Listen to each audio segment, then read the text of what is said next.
And welcome, everyone. We are so glad that you're able to join us today.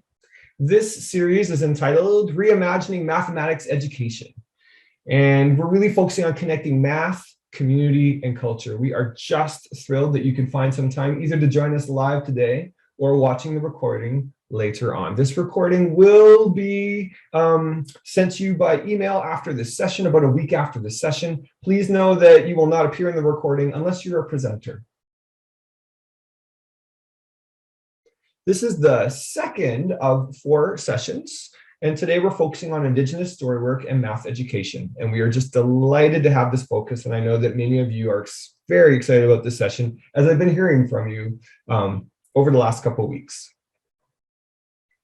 Each of the sessions are from 3:15 to 4:30, and as you can see, our 4th session is still a mystery. We're going to see where the energy is, and we'll create our 4th topic once we kind of have a sense of where we've been.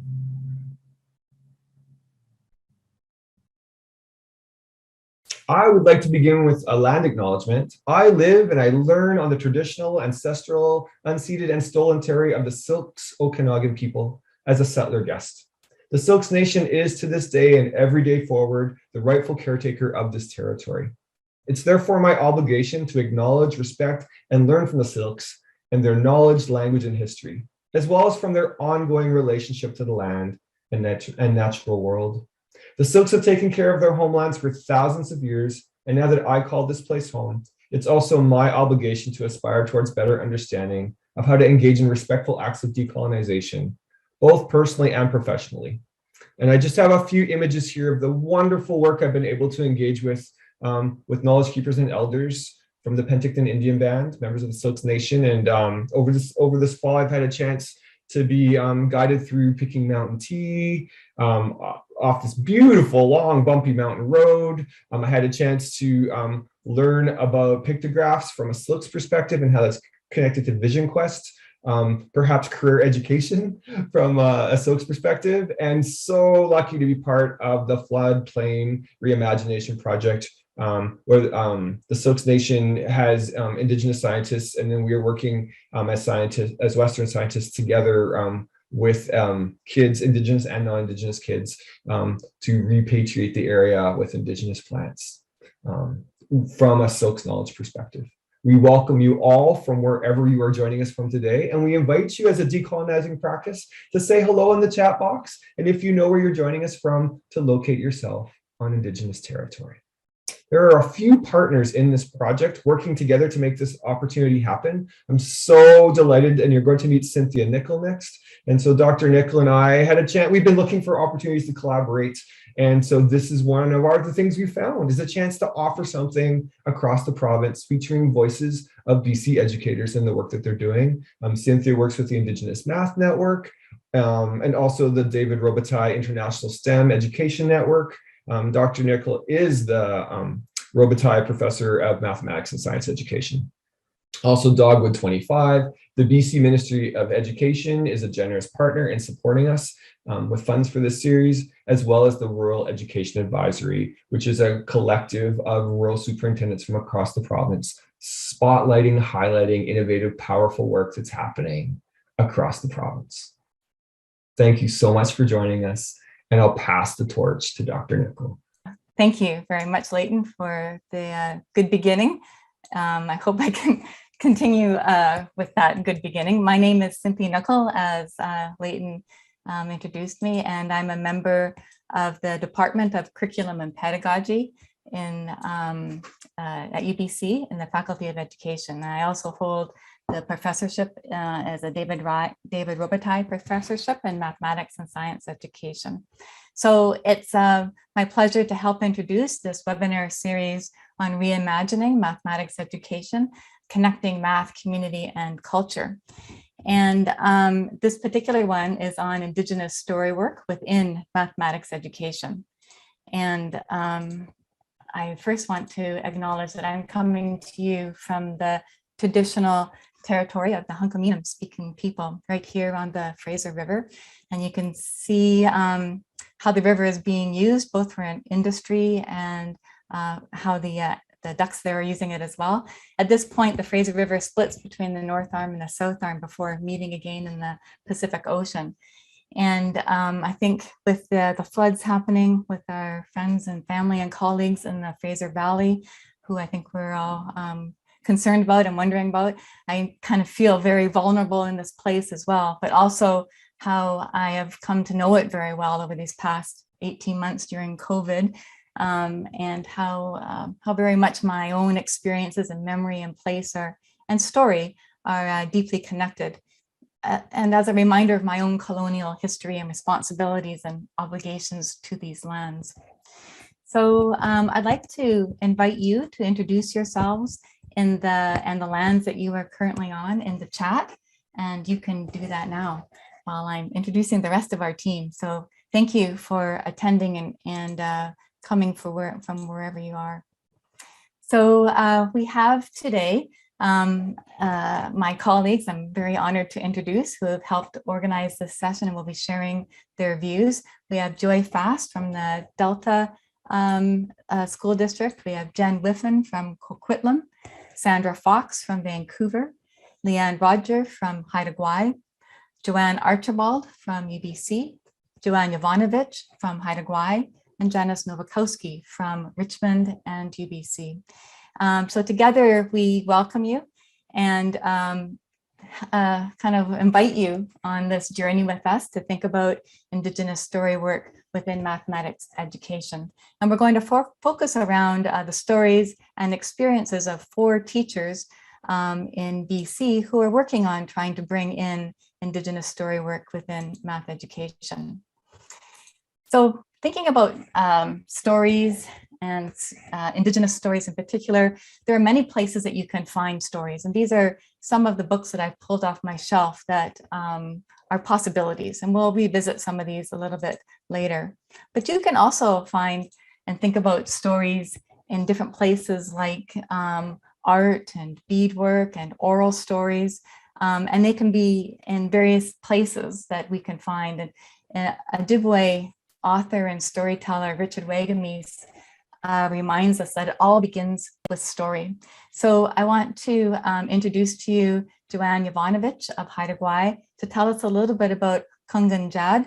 And this is, some of you may already recognize this design. It's by Billy Yovanovich, Joanne's son, who's a very talented young artist. And this is Kugann Jaad, who is Mouse Woman. And Mouse Woman is a supernatural being who helps think about both the mathematics for us and also story as a way of helping us figure out problems that we might be encountering and how to get ourselves into a solution for it. So I will pass it to my colleague, Joanne. Hello, Cynthia. Singela, Tanujat Hanudiki Guga.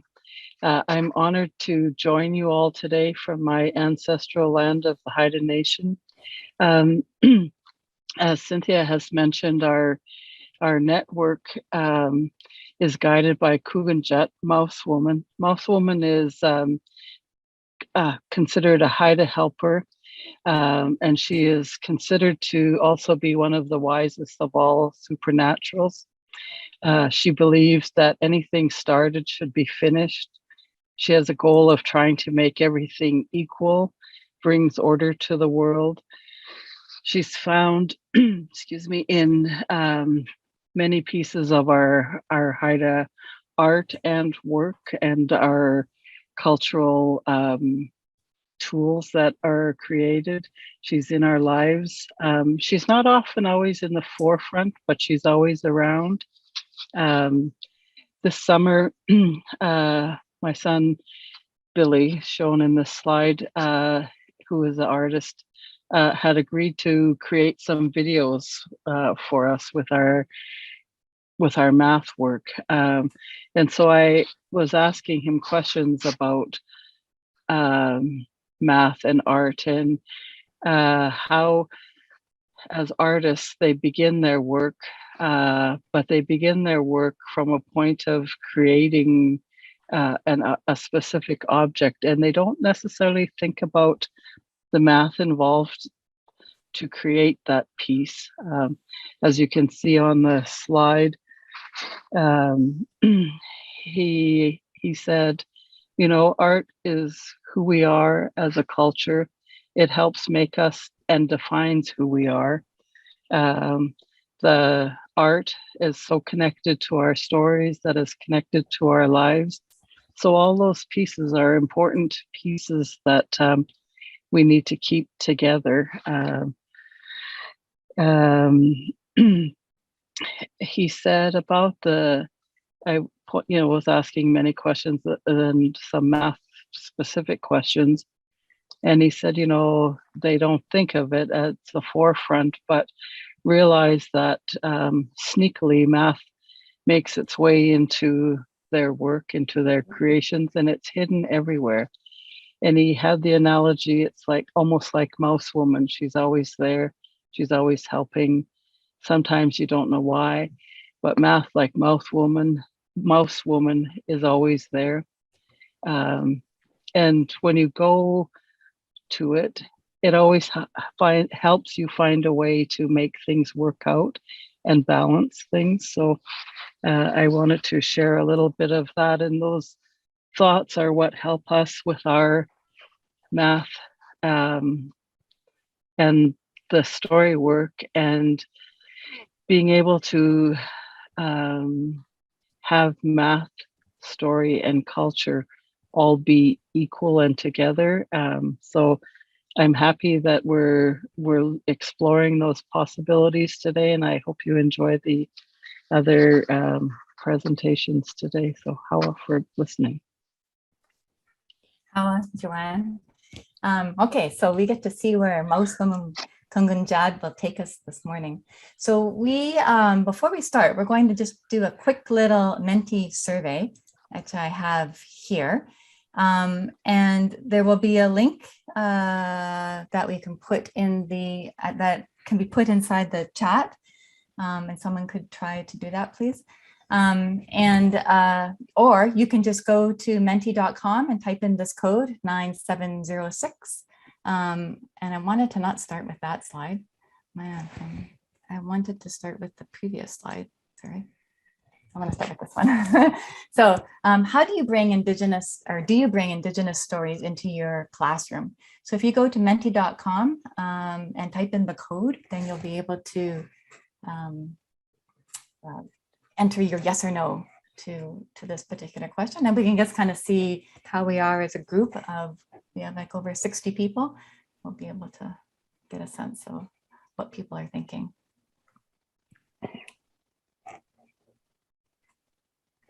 And I don't know if great. Thank you, Sandra, for putting the link in the chat.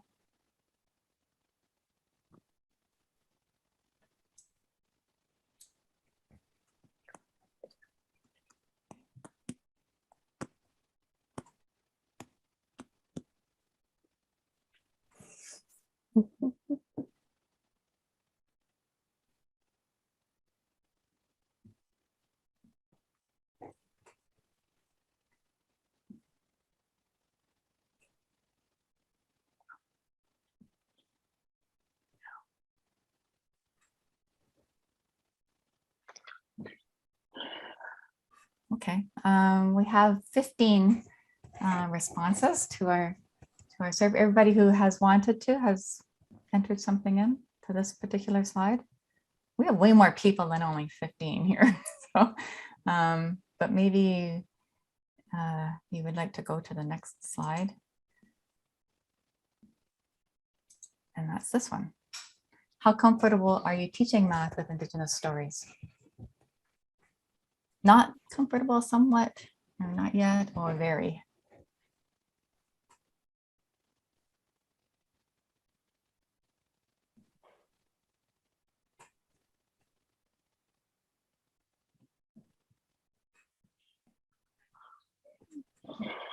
Okay, so it looks like we have maybe, oh, there's a few more, good. Well, it seems as if some of us are somewhat familiar with Indigenous stories and Indigenous story work, perhaps, and have tried some ideas in their classroom. So it'll be great when we get into the questions to be able to share some of those experiences. So now I will would like us to think more about how we could maybe use Indigenous stories in our classroom and what that might look like, and how we can get started with that. So to do that, I'd like to invite Dr. Joanne Archibald, Coquitlam, to introduce to us what educators around the world following Joanne's work know as Indigenous Storywork. So Joanne, I'm going to go back to our slides. There we go. Great. Hi, Chuck. Cynthia, Swayao, everyone. It's good to have us all together today. And I'm here on the traditional and unceded lands of the Musqueam, Squamish, and Tsleil-Waututh peoples. When a Stalo cultural gathering is about to start, the spokesperson who is facilitating the cultural work will say something like, "My dear ones, the work is about to begin." Then the guests who have been invited to the gathering give their full attention to the work that will take place. I developed an approach for learning with Indigenous, traditional, and life experience stories. And I learned this mainly from Stalo and other Coast Salish elders and storytellers. And I named this approach Indigenous Storywork, so that when that name, Indigenous Storywork, is used, it signals that it is time to give serious attention to working with stories. 7 principles, as shown on this slide, form the foundation of Indigenous Storywork. Each principle is like a strand of cedar used to make a cedar basket. Each strand is distinct in its meaning and use, but can be combined with other principles to create beautiful designs and meanings. Ultimately, a basket is created that can be used for many purposes. In this presentation, 4 teacher stories will be shared about bringing together Indigenous storywork and math education. The teacher storytellers will highlight the meaning of one or more of these Indigenous storywork principles. After 2 stories, we will create time for discussion and questions, and then continue with 2 more stories, followed by discussion time. We will return to the Indigenous storywork principles at the conclusion of this presentation for some summary comments. Now, my dear ones, the work is about to begin. Joy Fast of the Delta School District will focus on becoming storywork ready with a grade 1 class. Thank you, Joanne. I am going to share a project that I did with my grade 1 students in the spring, and it is a set of lessons that I developed with one of my colleagues, Mahima Lamba. So I started my work with 2 questions. The first question was how to participate in story that leads to rich mathematical discourse, creating connections through relationship for all students. And the second question that I was exploring is, how can I draw upon the power of story to engage students in mathematical thinking that leads us towards reconciliation? I was interested in understanding the power of story in mathematics and also using the principles of Indigenous storywork together. I also wanted to develop my students' connection to the land, and my school backs onto the Delta watershed, which is where this beautiful photo was taken while I was on a walk there with my students. The Delta watershed has a salmon stream that we could walk down to where salmon are released. And there were some teachers in our school who were also raising salmon. Some of them are here, I know. And so we decided to base our lessons around the life of the salmon, which is a keystone species for our existence. And salmon are a species that are rich with mathematics. So using the 4R principles of Indigenous storywork to become story ready, the principles of respect, reciprocity, responsibility, and reverence, I started at a place that felt comfortable for me as a grade 1 teacher, which is using stories that are already written by Indigenous authors.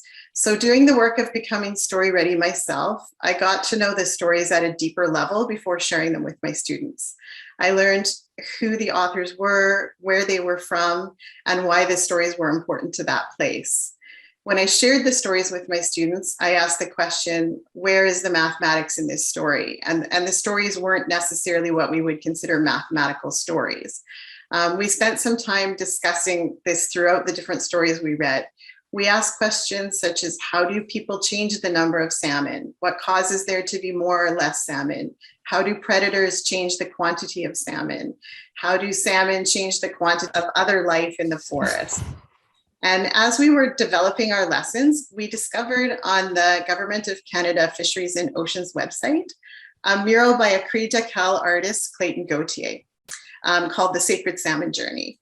Once again, I was inspired by the Indigenous Storywork principles to learn about the artist and where this mural came from before sharing it with my students. I was beginning to understand the importance of our local place. We have access to stories from all over the world, but to learn the stories of our specific place and to see mathematics in our place creates a level of connection, a sense of responsibility, and a sense of place in this world, a sense of our place in this world. So when we open our eyes and minds to see mathematics everywhere, mathematics can help us to interpret where we're from.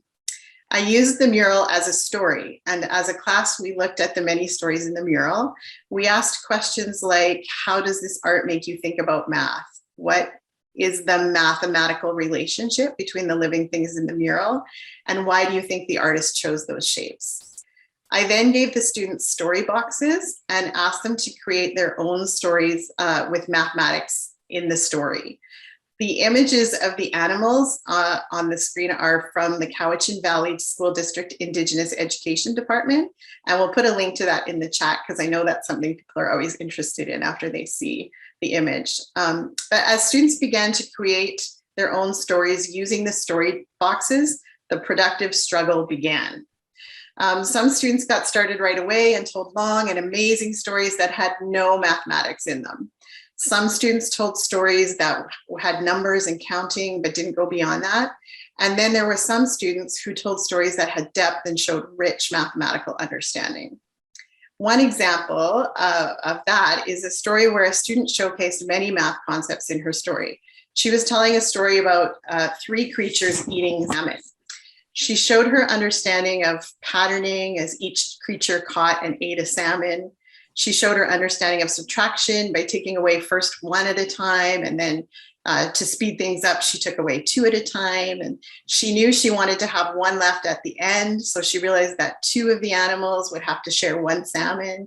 So she split the salmon in half and gave each animal half so that she would have 1 left at the end. She showed her understanding of time. So many mathematical concepts were embedded in this short story told by a 6-year-old.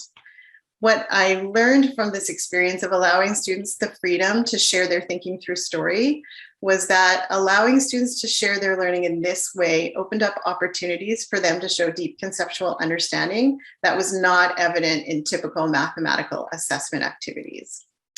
As part of my own work with Indigenous Storywork, trying to learn the story and where it came from, I reached out to the artist of the Sacred Salmon Journey mural, Clayton Gauthier. He shared with me how the mural came to be and the story behind it. Through several correspondences, Clayton offered to do a Zoom meeting with my class, and it was an amazing time of learning. He shared his art with us, stories and songs, and we were so blessed to share this time with him. During this project, students lived their own experiences through the stories, activities, art, conversations, mathematics, and play. Students discovered mathematics in personally meaningful ways and shared their thinking and knowledge through their stories, revealing their learning. It all began with embracing the principles of Indigenous Storywork and using the 4R principles for myself as the teacher to become story ready. So I'm going to now pass it off to my colleague, Jen Whiffin, who is going to talk about her project that embraced connecting to the land and using the principles of Indigenous Storywork. Hi, everyone. Thanks, Joy. Okay, so yeah, stump stories. Using observation and data collection to learn stories from the land. So let's get started. Okay, so the idea for this guided inquiry began with the question, what are the stories of this land? And then a further question of my own, how might we use math to come to know these stories? And I live in a suburb of Vancouver. I'm near a remnant of the great temperate rainforest that stretch sort of up and down the Pacific Northwest coast.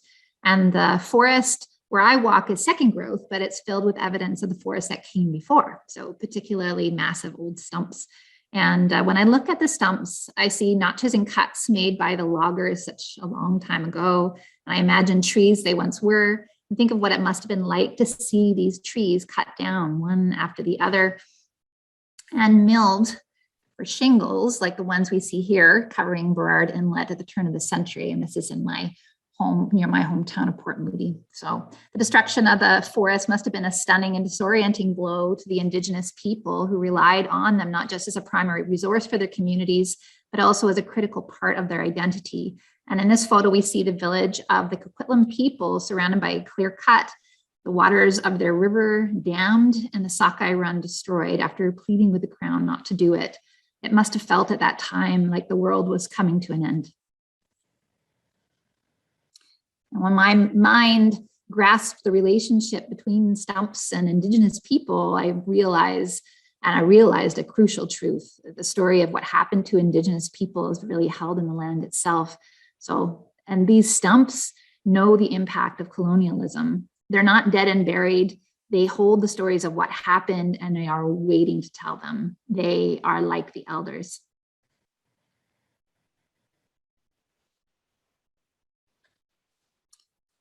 And I'm fortunate to have the job as I'm a mentor of teachers, and I get to work with them side by side, modeling practice and exploring possibilities in math. My wonder sort of began with how to support teachers, especially ones that are underconfident or maybe even reluctant, and exploring the ways that math might help surface the stories of these amazing stumps. So I was interested in exploring the potential of the 4 R's of Storywork to support this work, especially the R of reverence. So in Storywork, reverence is all about listening with the heart and holding both the storyteller and the story in the highest esteem.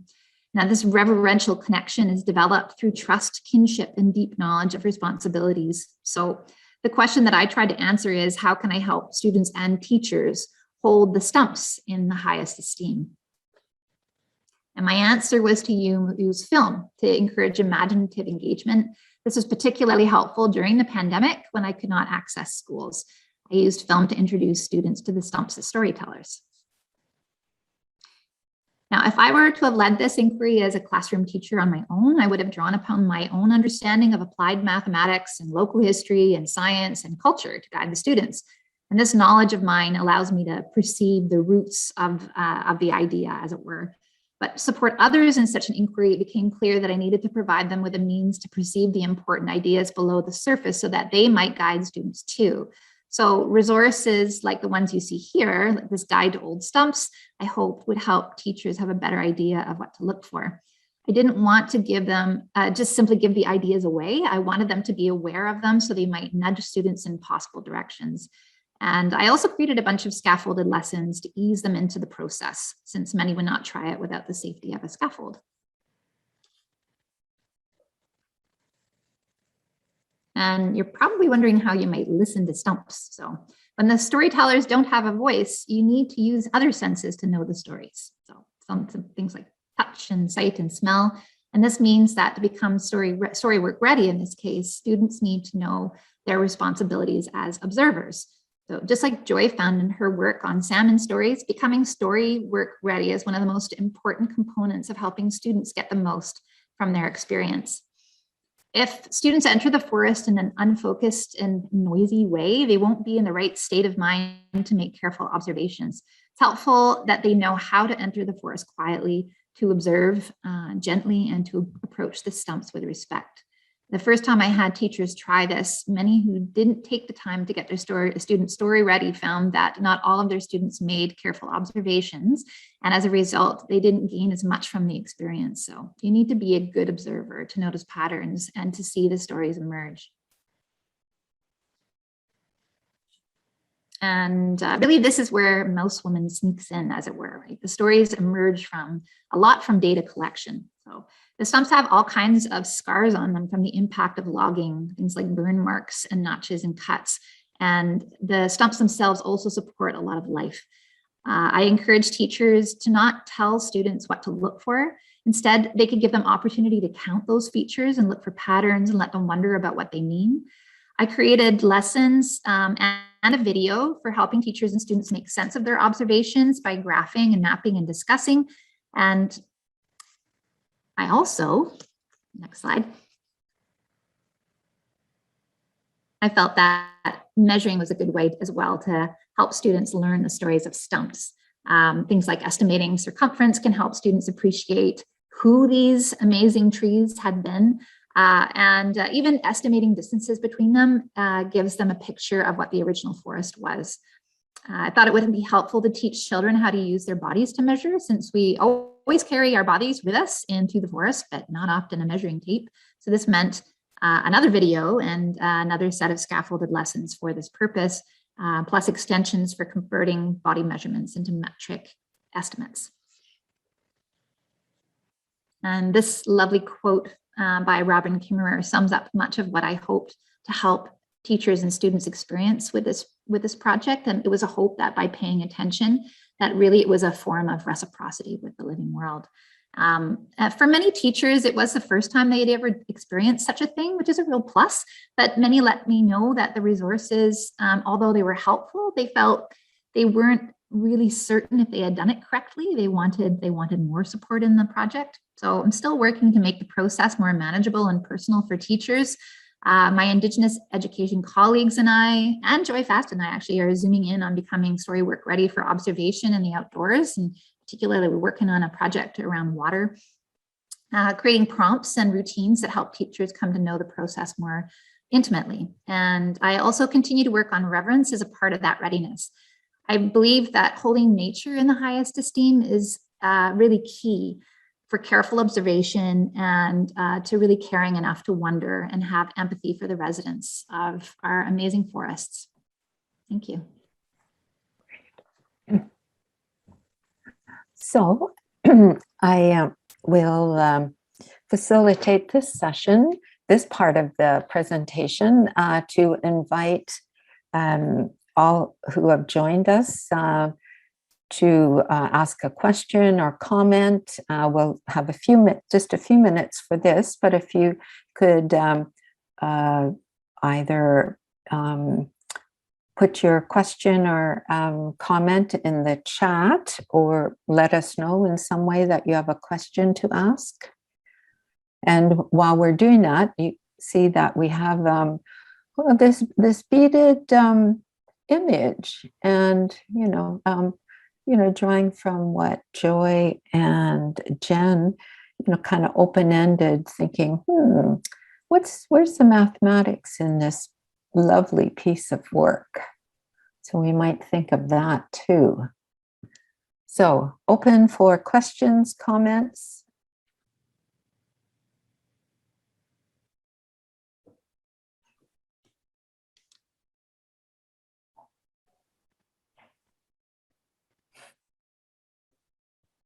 Now, while we're waiting too for any question, perhaps I could pose one to Jen or to Joy that I took away from your presentations how important it was for each of you to become Storywork ready, and I just wondered. Is there a particular principle that you found very challenging? So I'll ask Joy that question first. Well, Oh, that's a good question. I think the one that is the hardest to kind of initially for me to wrap my head around was the principle of reverence, because it's so all encompassing, and it feels a little bit less practical. Like, to me, respect, responsibility, and reciprocity, they have a really practical aspect to them, but reverence is it's a little bit harder to wrap your hands around and do something tangible with it.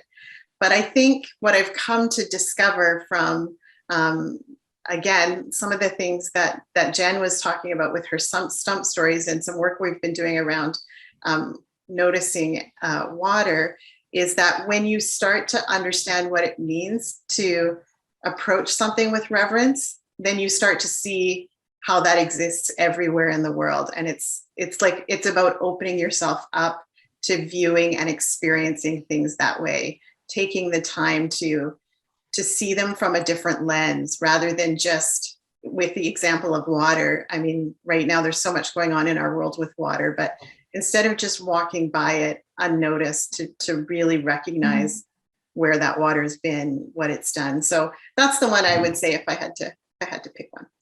Thanks, Joy. Being open, that I feel that's what I learned too, being open, being receptive to what I am supposed to learn, or what might be out there. So Jen, there was also a question too that relates kind of perhaps to what I've asked, and somebody asked how you're hoping to think about water mathematically as you hold it in reverence. Yeah, it's a great question. I was looking at that one as well. And it's actually where Joy and I have started and done the most thinking about our this idea of noticing water. And it's important, or what we felt anyways, to inspire this sense of awe, and that sense of holding something in the highest regard. And that requires a couple of things. One, it could be deeper knowledge, which can be inspired by just having information about just how important water is to, say, our own bodies, or to the world in general. And a lot of that involves a lot of numbers. And by the way, to answer another question around the middle years, there are a lot of very complex numbers that tell some interesting stories about just how tremendously tremendously important water is to us. And that we have that sort of one piece of building knowledge and building awareness. And then the other is building that sort of personal connection, that sense of memory and feelings of kind of love and respect for water. And we hope that helping people surface their own stories with water from their times in their past, and to take those things and to sort them and compare them and graph them might be a way for them to tell those stories and to help, to sort of make those reverential connections. So I don't know if that helps to answer the question, but yeah, we're spending a lot of time on that for sure. And the middle years question again. Yeah, I mean, I guess I kind of addressed that, but there are some amazing numbers that, and many of them that I had to take them and simplify them to make them make sense to elementary school students. And all the while I was thinking this would be perfect for middle year students, because there are all these proportional numbers and percentages and fractions, and those are right on the money when it comes to those middle year students. So great. Okay, thanks, Jen. Well, we can return to the middle years perhaps in some of the other presentations or questions. So we'll move on now to Sandra Fox, who will share her story in relation to a book, Raven Brings the Light. So over to you, Sandra, grade 4 and 5 application. Thank you, Joanne. Hello, everyone. Today, I'm going to share my first experiences of using Indigenous Storywork and math in a project that I did with my grade 4 and 5 students in Vancouver last winter. When I was engaged with learning about Indigenous Storywork principles, I was also reading Frances Sue's book, Mathematics for Human Flourishing. And I was inspired by the ideas of math exploration and a quest for meaning being central to mathematics. So I then wondered how the principles of Indigenous storywork in helping form meaning from stories might spark students' curiosity for mathematical exploration. I chose to work with a story that was familiar to both my students and to me, Raven Brings the Light. This story is told in many forms along the Northwest Coast, and this written form is what was told to Roy Henry Vickers by Chester Bolton, chief of the Ravens from Coquitlam village. The story tells of how Weegat, as Raven, travels to the heavens to bring light to the dark earth.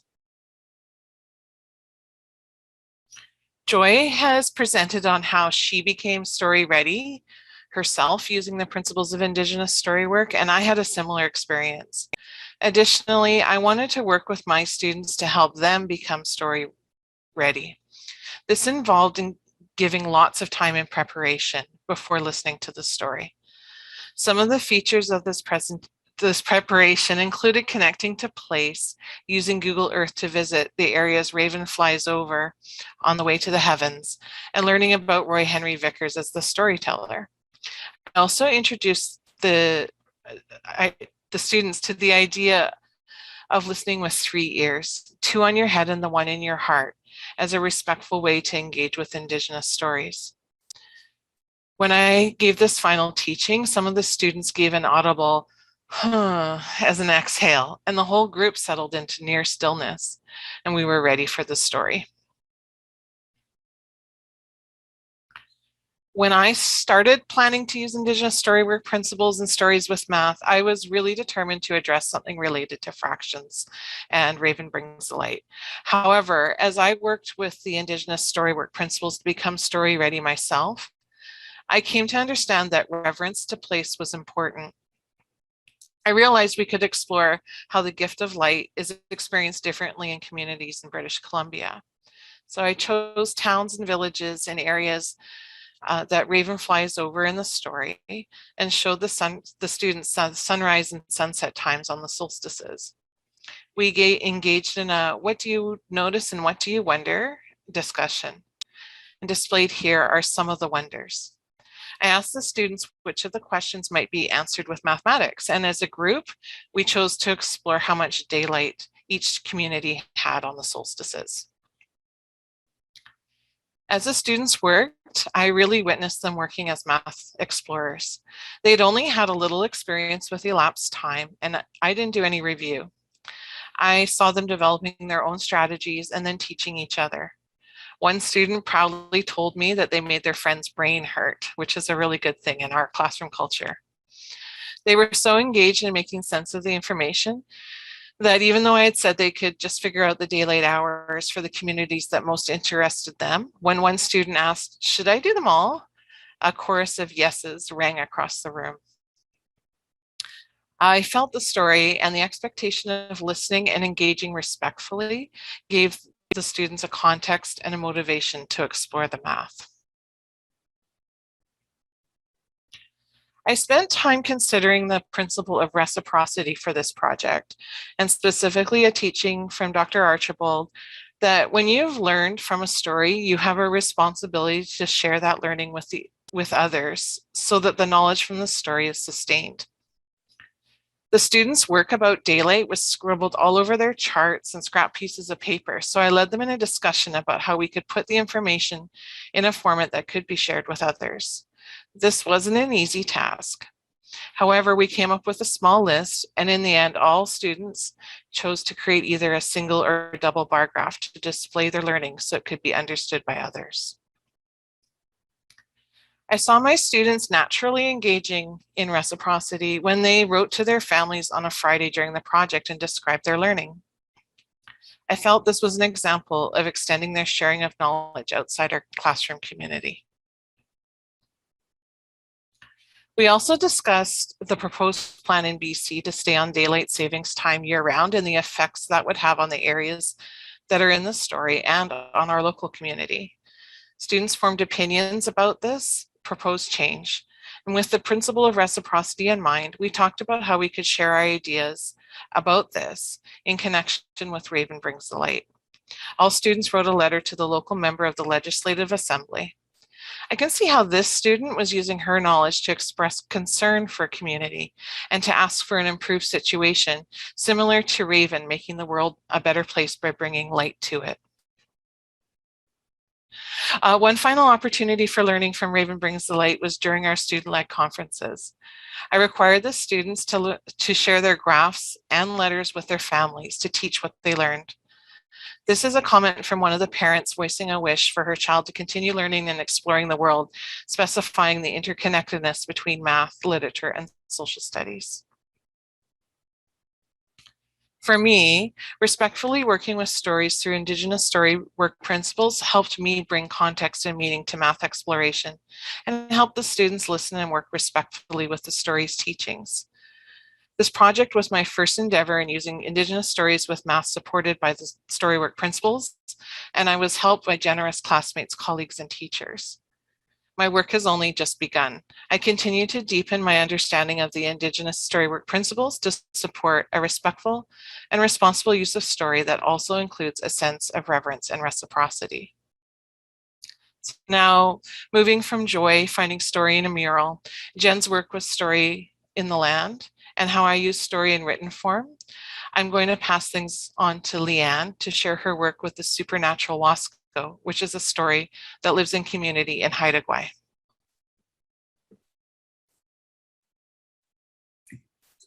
Hi, everybody. My name is Leanne Rodger, and I'm coming to you from the traditional unceded territory of the Haida Nation. So I'm the principal of a kindergarten to grade 7 school here. The name of the school is Kugann Elementary.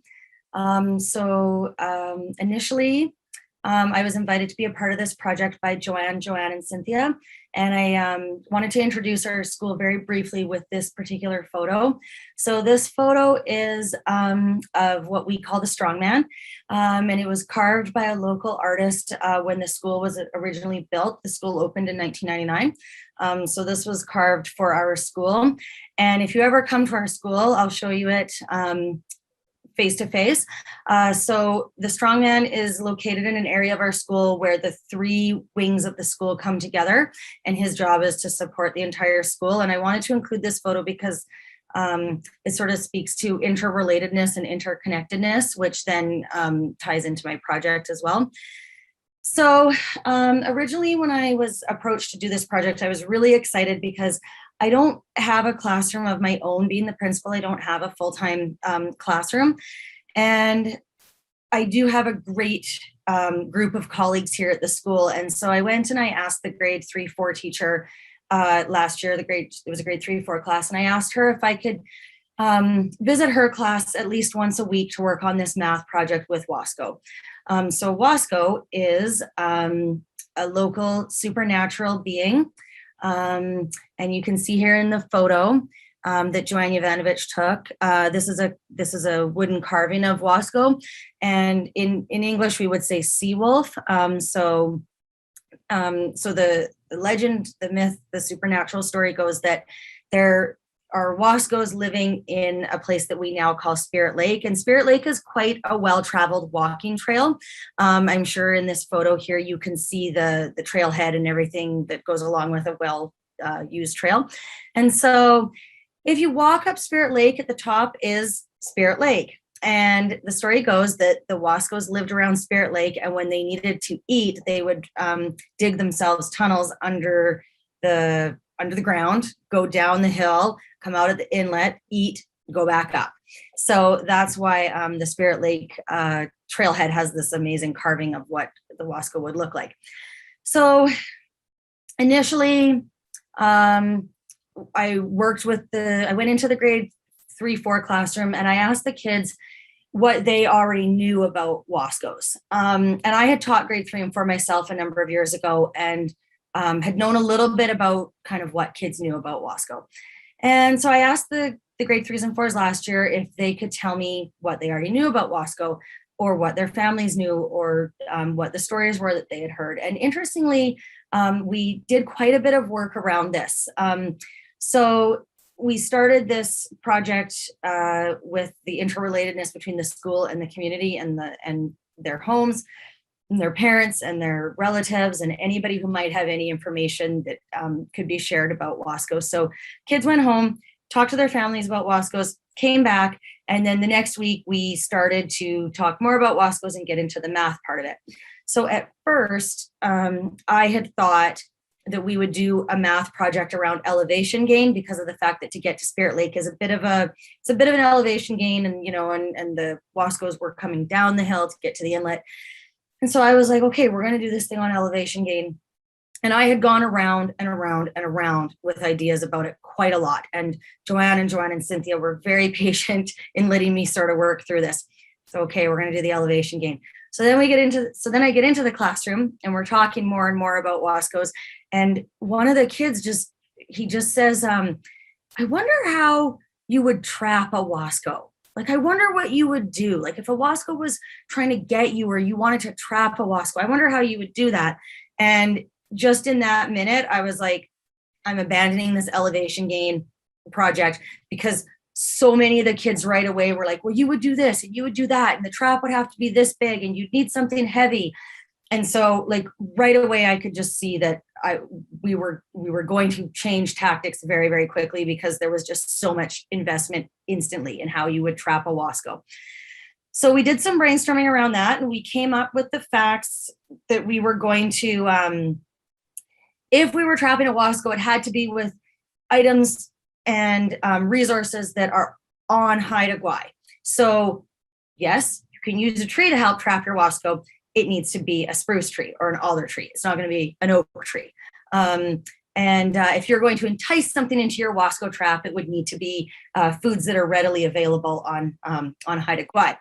So we spent a lot of time brainstorming how exactly you would trap a Wasco. How big would it be? How big would your trap need to be? How much do you think a Wasco weighs? If you're digging a hole and a Wasco is 10 meters tall, how big is your hole going to need to be? So we did a lot of developing of our traps, and the kids designed their traps, and there's some photos coming up that'll show you some of their designs. So here we have the wood very clearly laid out for everybody to realize that is the wood. And then a series of how you would trap a Wasco. And in the end, you have a trapped Wasco. So like I say, we had to spend time, like if you were, like how would you cross hatch a trap if that was the way you were going to do it? What would have to be the length of the wood that you were going to use? So that's one example. And then here we have another one. And this one is very, this was just one example of sort of that also melding of art and math and brainstorming all those different things that kids come up with. So here's another trap of how you would trap a Wasco. And this one has some fish in the trap and then also a box that would fall onto the Wasco once it was activated from the fish. So again, it needs to be a fish that's available on Haida Gwaii, and the box was built out of wood that was available here, and how much that wood would need to weigh. And as you can see, the box is bigger than the Wasco, so it would be able to trap it. And then, and here we have another one where the kids are designing a way to entice the Wasco, and then what you would do to keep that Wasco pinned in its trap. So it was a pretty great experience. And I was really, really grateful to be a part of this experience.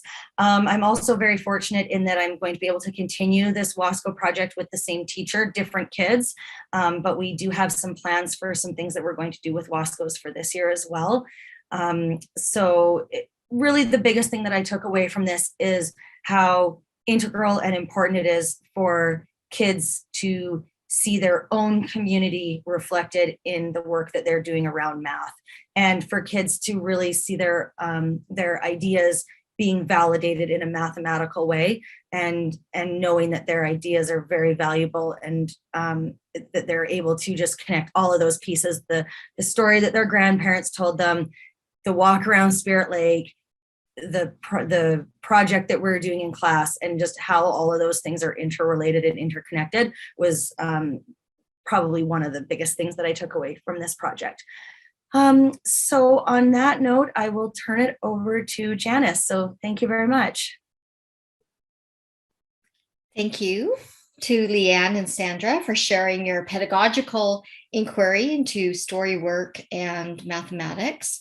I'm Janice Novakowski, and I am joining you today from the unceded and traditional territories of the Hunkaminam speaking people. And at this moment in our presentation, we're having what is called a questions interlude and giving you a moment to just pause and reflect on the last two stories that you've heard and consider some questions that you might have for our storytellers. We also have a photo posted here, and you might be curious about what is the story and what is the mathematics that might emerge in discussion, and wonder about what is in this photograph. So again, I'll just give you a moment to pause and reflect. Leanne, there's a specific question for you in the chat if you want to respond to that. One of the things as you're thinking, I was reflecting too on these two presentations. I've been fortunate to hear them previously at the Northwest Math Conference, is how both Sandra and Leanne really shifted their intentional planning that they had done and the mathematics they thought they would explore with their students based on connecting back to the story work principles, as well as response and feedback from their students. So I'll wait to see if any questions come up, or if someone would like to unmute and pose a question to either Sandra or Leanne. Otherwise, I'll toss a question over to them.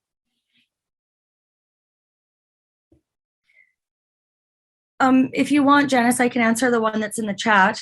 Sure, go ahead. Okay, so this actually did come up in conversation about how a Wasco would tunnel its way from Spirit Lake down to the inlet. So the kids came up with a few ideas, and one of their ideas was that the Wasco would obviously be very, very strong. And so the plan of the Wasco would be that it would dig a little bit, and it would be burrowing through making the tunnel. And the Wasco's plan would be to pass the chunks of rock back to other Wascos behind it. So essentially like a chain of Wascos carving out a tunnel. So that was one of the options that that could have been an option. And then another idea that the kids had potentially was that maybe, and I'm not a geologist, but maybe the area that's right under Spirit Lake potentially is just a little bit of rock and then could be quite soft under that. So there was talk about, well, maybe you just would actually have to burrow the hard part a little bit and then it would get muddy under that and you could just keep going. So they did talk about that. I definitely would not say that that I can give you a direct answer on exactly what the land and geology is that's under Spirit Lake down to the inlet, but it was a topic of conversation with the kids for sure of how would that actually happen. Great, thank you, Leanne. And then maybe just a question to Sandra. I'm wondering, you talked about how you sort of shifted your plans for your work with your students when you went back to the story work principles. And I'm wondering if those story work principles have influenced other areas that you're working in beyond mathematics, and where you're seeing those connections across areas of learning and maybe opening you up to seeing mathematics in other places as well, and sneaking in there like most women. Great. Thanks, Janice. Yeah, I would say the principle that I talked about today, reciprocity, is really rung to me, but we're learning like if knowledge is going to sustain through generations, then we need to be teaching what we're learning, and that that students can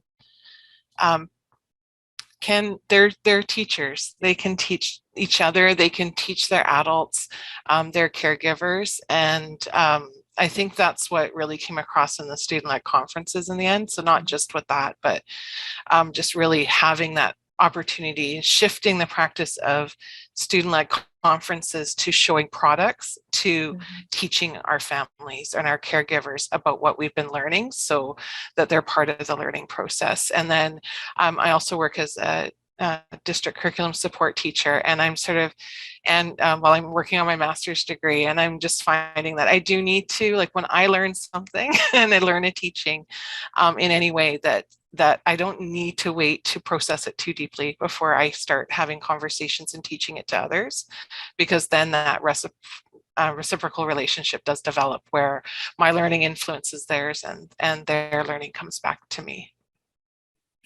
Thank you, Sandra. All right, thank you, everyone. If you have any further questions or ideas or connections coming up for you, please feel free to put those in the chat. And thank you to our storytellers for sharing today. And I'm going to toss it back to, I believe, Cynthia.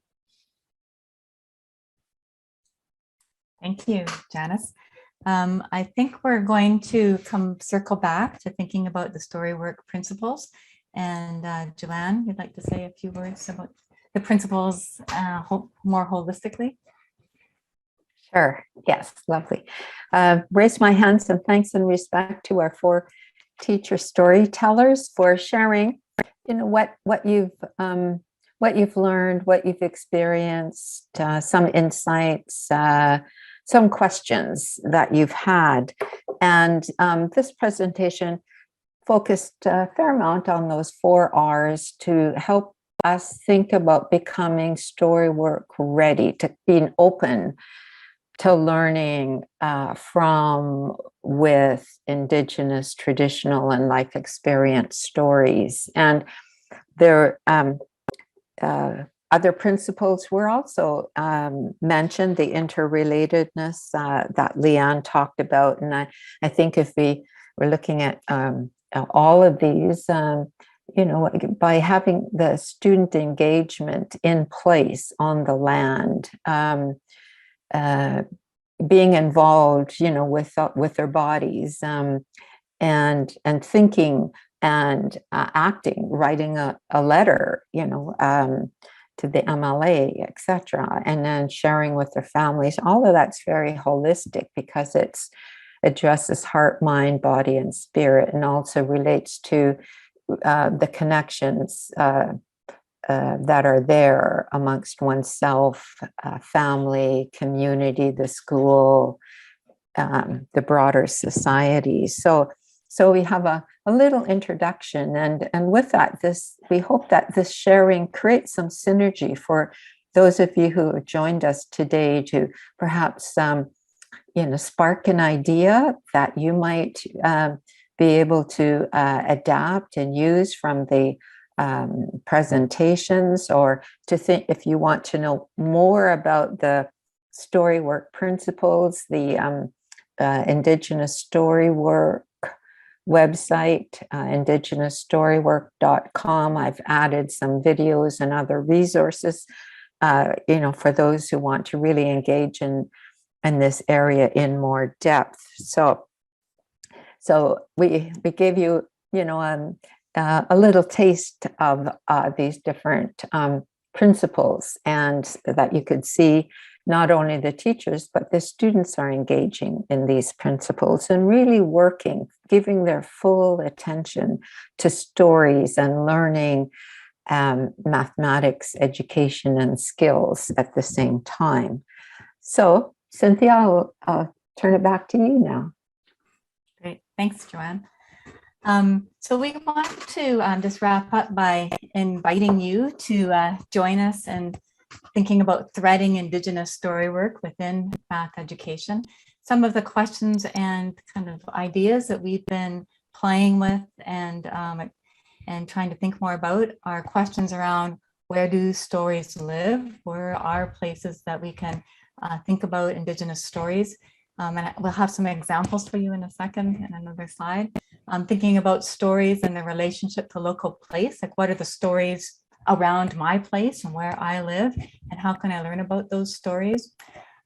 Thinking about becoming Storywork ready, Indigenous Storywork ready, and what's involved in doing that, and how do I begin to learn and deepen my own understanding of these principles. And I think the stories that our teachers have shared with you have helped begin that journey. And then thinking about also how we can live those principles. How do we live the principles of Indigenous Storywork, and what does that take?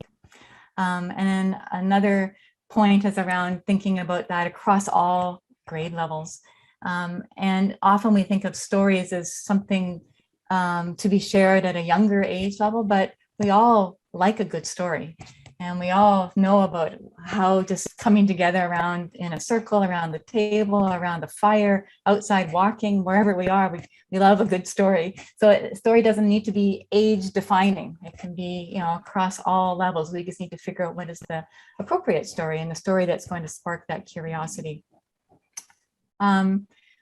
We can look for stories in various printed work and picture books. And here we have a kind of a collection of stories that go across both fiction and nonfiction.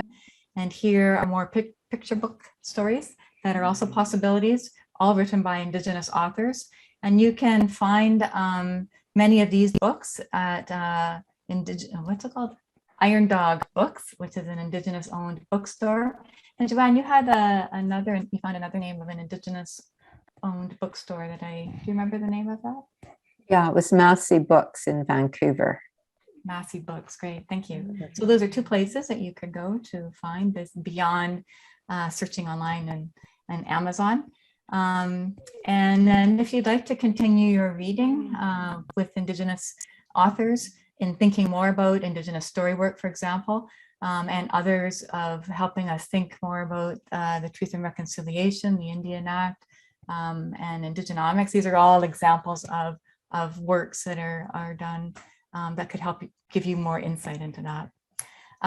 One final area that you might be interested in is going to the Indigenous Math Network website. This is just an image from that site, and that can also lead you to some more resources and videos and images and books and problems that you could maybe try.